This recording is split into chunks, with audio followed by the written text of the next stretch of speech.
লড়াই করতে হবে। ওয়াকফ নিয়ে যে কালা কানুন মোদী সরকার তৈরি করেছেন তার বিরুদ্ধে সর্বাত্মক আন্দোলন হবে। এই আন্দোলনটা কোনো ধর্মীয় সম্প্রদায়ের বিরুদ্ধে নয়। এজন্য অল ইন্ডিয়া মুসলিম পার্সোনাল ল বোর্ড বলেছিলেন যে সব ধর্মের মানুষদের মধ্যে যারা ধর্ম নিরপেক্ষ মানসিকতার তাদের নিয়ে একটা গোল টেবিল বৈঠক করতে।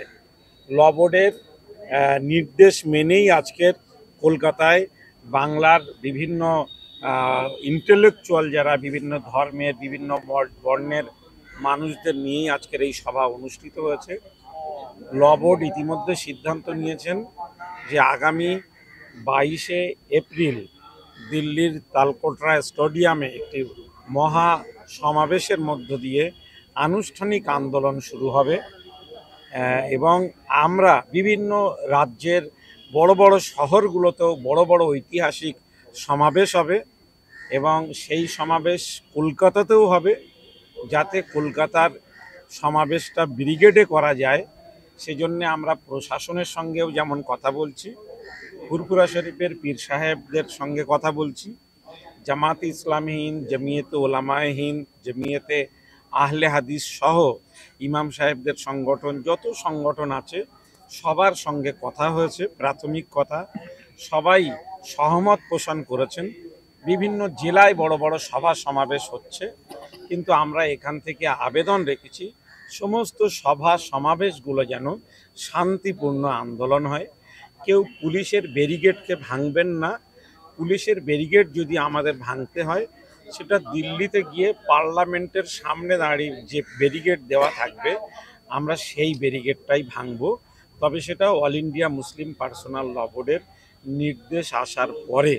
সবাই বিভিন্ন সংগঠনের পক্ষ থেকে সভা করছেন, করুন, কিন্তু অল ইন্ডিয়া মুসলিম পার্সোনাল ল বোর্ড আন্দোলনের জন্য যে নির্দেশিকা জারি করেছে সেটা মানলেই আন্দোলনটা সফল করা সম্ভব হবে। আমরা আশা করছি যে বাংলার এবং দেশের শান্তিপ্রিয় মুসলিম তারা শান্তি বজায় রেখেই আন্দোলন করবেন এবং যে সমস্ত ধর্মনিরপেক্ষ রাজনৈতিক দলগুলো যারা পার্লামেন্টের মধ্যে এই বিলের বিরুদ্ধে যারা বলিষ্ঠ বক্তব্য রেখেছেন আমরা তাদেরকে সম্মান জানাবো এবং বিভিন্ন সভা সমিতিতে আমরা তাদের পাশে থাকব। আলোচনা হয়েছে, মাইনরিটি কমিশন থেকেও বলেছেন যে পুলিশের মধ্যেও কিছু বিদ্বেষ মনোভাবাপন্ন ব্যক্তি আছেন, আরএসএসের প্রভাবিত সাম্প্রদায়িক মনোভাবাপন্ন ব্যক্তি দায়িত্বশীল তারা পুলিশের মধ্যে আছেন। সরকারকে বলবো এই ব্যক্তিগুলোকে যাতে কাজের বাইরে রাখা যায়, তাদেরকে যাতে সাসপেন্ড করা যায়, সেজন্য রাজ্য সরকারকে দায়িত্ব নিতে হবে। আন্দোলন হবে না, আন্দোলন করতে দেব না, এটা কিন্তু মুসলমানরা বরদাস্ত করবে না। মুসলমানদের খুঁচিয়ে তাদেরকে তাদের শরীরের উপরে আঘাত হানা হবে, তাদের আদর্শের উপরে আঘাত হানা হবে, আর মুসলমানরা আন্দোলন করবে না, পুলিশ ভয় দেখাবে, এটা কিন্তু কোনোভাবে করতে দেওয়া হবে না।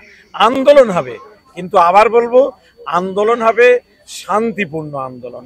পশ্চিমবাংলায় বিভিন্ন জায়গায় মিছিল হবে, মিছিলের উদ্যোক্তা ভাইদের আবারও বলবো তারা পুলিশকে জানিয়ে তারা আন্দোলন করুন এবং তারা সতর্ক থাকুন। রাস্তা অবরোধ করার দরকার নেই, সভা সমাবেশ করুন, সেখানে হিন্দু মুসলমান সবাইকে আহ্বান জানান।